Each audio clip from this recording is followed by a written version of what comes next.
महामारी तो पिछले साल से ही कहर बरपा रही है, लेकिन तब के घोषित लॉकडाउन और इस साल के अघोषित लॉकडाउन में बहुत फर्क है। पिछले साल सरकार और दूसरी स्वयंसेवी संस्थाएं जरूरतमंदों की मदद के लिए खूब आगे आ रही थी।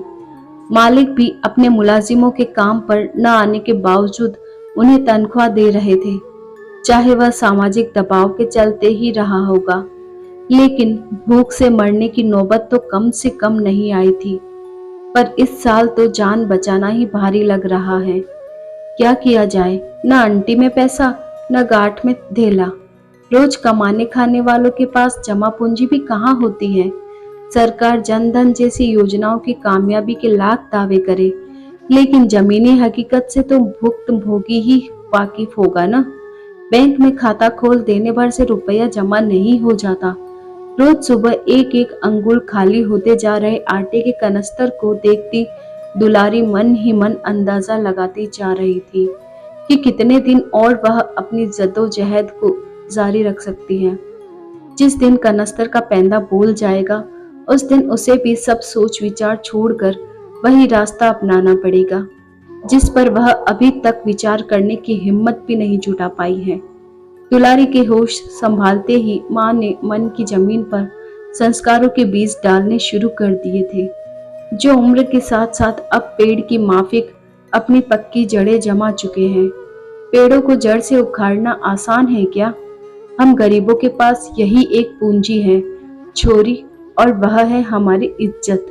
आंखों का पानी खत्म तो समझ सब खत्म। माँ के दिए ऐसे संस्कार दुलारी का पीछा ही नहीं छोड़ते। लेकिन बेचारी माँ को क्या पता था कि इस तरह की कोई महामारी भी आ सकती है, जिसकी आंधी में उसके लगाए संस्कारों के पेड़ सूखे पत्ते से उड़ जाएंगे। एक तरफ सरकार कहती है कि लॉकडाउन लगाना सही नहीं है, वहीं दूसरी तरफ लोगों से गुजारिश भी करती है कि घर में रहो, बाहरी लोगों से कम मेलजोल रखो। यह दोहरी नीति ही तो जान पर भारी पड़ रही है। पिछली दफा किसी तरह मरते बचते गांव वापस आ गए थे, लेकिन वहां भी क्या मिला? वैसे कसूर गांवों का भी तो नहीं। वहां अगर मजदूरी होती तो लोग शहरों की तरफ भागते ही क्यों? शहर कम से कम भूखा तो नहीं सुलाता था। जल्दी ही गांव का चश्मा दुलारी की आंखों से उतर गया था। उधर वापस सब जब सामान्य होने लगा तो सबसे पहले उसी ने अपना बोरिया बिस्तर बांधा था। कितनी मुश्किल से लोगों को भरोसा दिलाया था कि वह ठीक है। अभी कुछ घरों में नियमित काम मिला ही था कि फिर से वही डर के साए। जब से साहब लोगों के घरों में फिर से लॉकडाउन लगाने की सुगबुगाहट सुनी है, तब से दुलारी का जी उठा उठा कर जा रहा है। काम करते समय हाथ यहाँ रसोई में और कान वहाँ टेलीविजन की खबरों पर लगे हुए हैं। टेलीविजन पर कैसे लोग चिल्ला चिल्ला कर बहस करते हैं, उसका के लिए तो अब ये बातें बिल्कुल बेमानी है कि इन हालात में आने के लिए कौन जिम्मेदार है। किसकी कहाँ चूक थी या किन लापरवाहियों के चलते हालात इतने बिगड़े हैं। अब वह बड़ी सरकार तो है नहीं कि सरकार के फैसले को चुनौती दे। वह तो भीड़ है जिसे मालिक की हाँक के इशारे पर ही चलना पड़ेगा। शाम को दुलारी घर आई तो माँ की आंखों में भी खौफ दिखा। उन्हें भी शायद किसी ने टेलीविजन की खबरों के बारे में बता दिया होगा। माँ ने आंखों में सवाल भर कर उसकी तरफ देखा तो वह आंखें बचाती हुई रसोई की तरफ मुड़ गई। अनजाने डर से गिरी दुलारी ने घर के सारे कोने तलाश कर लिए। मुश्किल 500 रुपए ही निकले। इतने से क्या होगा? कितने दिन प्राणों को शरीर में रोक पाएगी? और फिर वह अकेली कहाँ है? उसके साथ 2 प्राणी और भी तो जुड़े हैं, एक बूढ़ी माँ और दूसरा अपाहिज छोटा भाई। रात भर दुलारी के मन में उमड़ घुमड़ चलती रही। काश मेरे पास भी कुछ पूंजी होती तो आज यूं परेशानी में जागरण नहीं कर रही होती। दुलारी ने करवट बदलते हुए ठंडी सांस भरी। तभी पूंजी के नाम से माँ की बात याद आ गई। गरीब के पास यही तो एक पूंजी होती है छोरी। अपनी पूंजी का ख्याल आते ही दुलारी पसीने से भीग गई। कपूर साहब की आंखें उससे अपने शरीर से चिपकी हुई महसूस होने लगी। उसने अपना दुपट्टा कसकर अपने चारों तरफ लपेट लिया। ऐसा ही किसी आपदा विपदा के लिए तो पूंजी बचाई जाती है। किसी के पास रुपया पैसा किसी के पास जमीन जायदाद तो किसी के पास गहना अंगूठी। तेरे पास तो यही पूंजी है। मन में छिपे कुमन ने दुलारी को उकसाया। दुलारी कसमसाई और अपने कुमन को पीछे धकेल दिया। उसकी धकेल में शायद ज्यादा ताकत नहीं थी। कुमन बेशर्मी से दांत फाड़े फिर से उठ खड़ा हुआ। अरे, इसमें गलत क्या है? मुसीबत में काम ना आए वह कैसी पूंजी?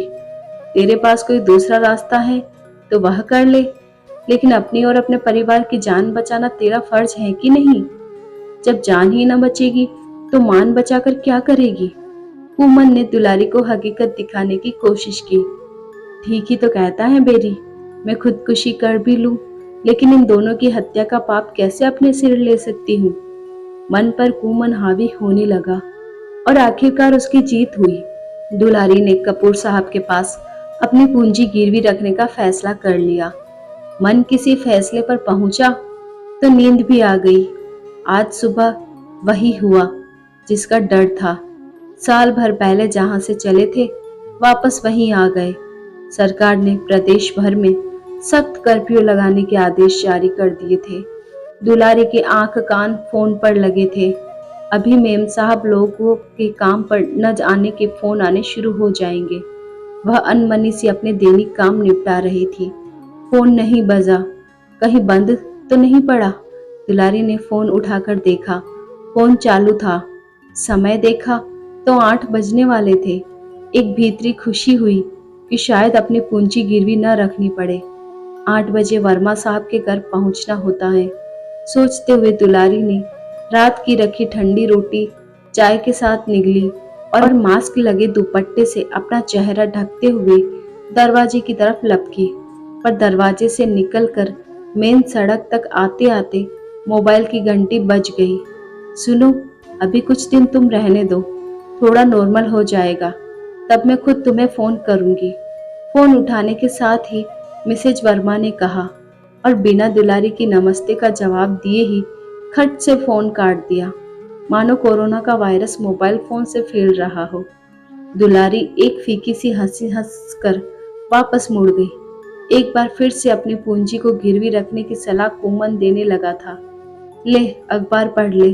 लोग तो अखबार से ऐसे डर रहे हैं मानो उनके घर में साक्षात मौत आ रही हो। अखबार बेचने वाला राजू अपनी साइकिल पर बिना बिके अखबारों का बंडल लटकाए भारी कदमों से धीरे धीरे पेडल मारता दुलारी के पास से निकला तो 2-3 प्रतियां उसके हाथ में थमा गया। कर्फ्यू में क्या खुला क्या बंद रहेगा की सूची अखबार के पहले पन्ने पर ही लिखी थी। आखिरी लाइन पर आते आते उसकी नजर ठिठक गई। लिखा था, मजदूरों के पलायन को रोकने की खातिर सरकार ने निर्माण कार्य जारी रखने का फैसला किया है। यह पढ़ते ही दुलारी की आंखों की बुझती रोशनी फिर से टिमटिमाने लगी। नहीं करना घर घर जाकर कपड़े बर्तन, जब तक शरीर में जान है ईंट गारा ढो लूंगी। दोनों टाइम सब्जी दाल न सही 3 प्राणियों को चाय रोटी का टोटा तो नहीं पड़ने दूंगी। खुद से कहकर दुलारी ने अखबार समेटा और काख में दबाते हुए मुस्कुरा दी। आज अचानक ही उसे अपने कंधे बहुत मजबूत महसूस होने लगे थे। धन्यवाद दोस्तों। कहानी छोटी है लेकिन समझो तो बहुत बड़ी है। आई होप आपको पसंद आई होगी। तो ऐसी और कहानी देखने के लिए हमारे चैनल को लाइक शेयर और सब्सक्राइब कीजिए।